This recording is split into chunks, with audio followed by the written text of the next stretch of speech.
नमस्कार दोस्तों, आप सबका स्वागत है हमारे इस नए वीडियो में। इस वीडियो में हम देखेंगे नेचर बेस्ड सॉल्यूशन में अर्बन एरियाज में क्या कौन-कौन से ऐसे ऑप्शंस हैं जिनसे कार्बन क्रेडिट को अर्न कर सकते हैं। पहला ऑप्शन है हमारे पास पार्क, फॉरेस्ट और स्ट्रीट ट्रीज।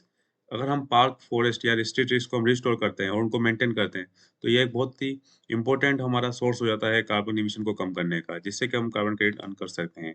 दूसरा जो ऑप्शन हमारे पास है वो है ग्रीन बिल्डिंग, ग्रीन रूफ्स और ग्रीन वॉल्स।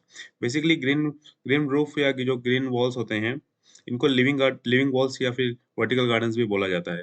इसमें हो बेसिकली हमको होता क्या है कि हम हर एक बिल्डिंग के अराउंड में हम कुछ वेजिटेशन को ग्रो करते हैं, जिससे कि कारण उस बिल्डिंग का जो नेट टेम्परेचर है या फिर जो नेट एनर्जी कंजम्पशन है, वो काफ़ी रिड्यूस हो जाता है।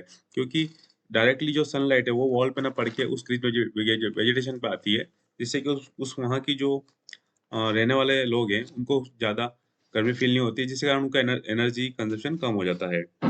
तो और ग्रीन रूफ मतलब क्या है कि जो जैसे कि हम देखते हैं मूवीज़ वगैरह हमने देखा है कि जो छत के ऊपर एक छोटा-सा गार्डन मेंटेन कर लेते हैं, काफ़ी डिफरेंट टाइप्स के प्लांट्स उसमें लगा देते हैं, जिससे कि अ, वहाँ पे एक लॉन गार्डन उसको बोलते हैं, जिससे कि अल्टीमेटली पूरी बॉडी का जो नेचुरल कूलिंग सिस्टम है, वो डेवलप हो जाता है और वहाँ पे जो एनर्जी कंज़म्पशन है, वो काफ़ी रिड्यूस हो जाता है।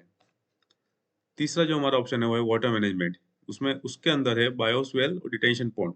बेसिकली बायोस्वेल और डिटेंशन पॉन्ड जो ये स्ट्रॉम वाटर मैनेजमेंट के लिए सबसे ज़्यादा इम्पोर्टेंट होते हैं।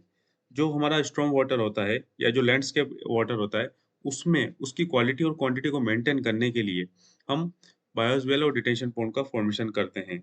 इसमें बेसिकली ये एक मैन-मेड स्ट्रक्चर होता है जो कि टेम्परेरी स्टोर करता है वाटर्स को। जो पानी हमारा नदी जैसे कि हम बारिश के टाइम पे मुंबई में हमने देखा है, पूरा रोड हमारा भर जाता है पानी से, तो उसकी जगह पर अगर इस तरीके का स्ट्रक्चर हम बना के रखते हैं, तो वो जो पानी है उसको होल्ड करके रखेगा, उसको उसकी क्वालिटी को इम्प्रूव कर देगा फ़िल्टर करके और वो उसको हम किसी भी हमारे सेकेंडरी पर्पज़ में यूज़ में ले सकते हैं। वो इधर-उधर नदी नालों में या फिर रोड पे नहीं आएगा और वो इस तरीके के पॉन्ड्स में रिस्टोर हो जाएगा। इससे हमारे पास क्या-क्या की बेनिफिट्स होते हैं?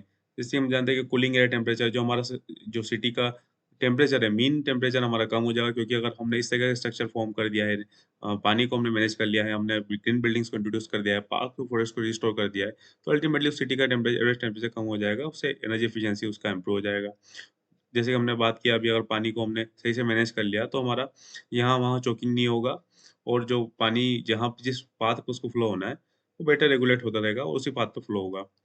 अब अगर हमारे पास वहाँ पे किसी सिटी का टेम्परेचर कंट्रोल में है, वहाँ पर अगर वाटर मैनेजमेंट बहुत अच्छा है, तो जो वहाँ पे रहने वाले जो लोग हैं, वहाँ पे जो ह्यूमन बीइंग्स हैं, उनका मेंटल हेल्थ लेवल और फिजिकल हेल्थ लेवल काफ़ी इम्प्रूव हो जाएगा। अगर किसी लोकेशन में वहाँ पे अगर पानी अवेलेबल है, वहाँ पे अगर फॉरेस्ट का या फिर पार्क को अच्छे से डेवलप किया गया है, नेचुरल वेजिटेशन वहाँ पे अवेलेबल है, तो ऑब्वियसली वहाँ की बायोडायवर्सिटी काफ़ी अच्छे से फ्लरिश हो ही जाएगी। अगर हमने इतना ग्रीनरी हमने प्लांट कर दिया है, तो बेसिकली जो हम सिटी में जो कार्बन एमिट करेंगे, वो मोस्ट ऑफ द उसका पार्ट हमारा सिटी में ही अब्ज़ॉर्ब हो जाएगा। इसी प्रोसेस को कार्बन सिक्वेस्ट्रेशन बोलते हैं। क्लाइमेट में क्या इम्पैक्ट होगा?